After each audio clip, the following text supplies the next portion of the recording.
ফাংশনের সাহায্যে অ্যামিসেবল নাম্বার বার করছি আমি।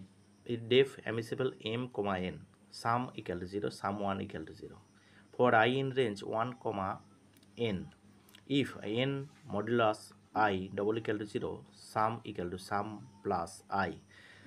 প্রপার ডিভিসরের সাম করছি প্রথম একটা সংখ্যার।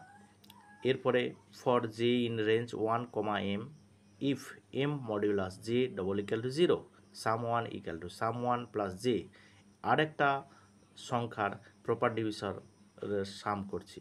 If sum equal to m, দেখো প্রথমটা ইকুয়াল টু দ্বিতীয় সংখ্যা, and sum 1 equal to n, তাহলে প্রিন্ট করবে n and m are amicable pair. আর যদি না হয় else n, m are not amicable pair. এরপরে n equal to int input enter the first number, m equal to int input enter the second number. এরপরে call করে দিলাম ওই যেটা নিয়েছি অ্যামিসেবল ব্র্যাকেটের মধ্যে n, m,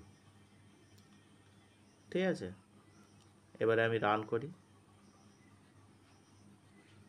220 অ্যান্ড 284, দেখো 220 অ্যান্ড 284 আর অ্যামিসেবল পেয়ার বা অ্যামিসেবল নাম্বার।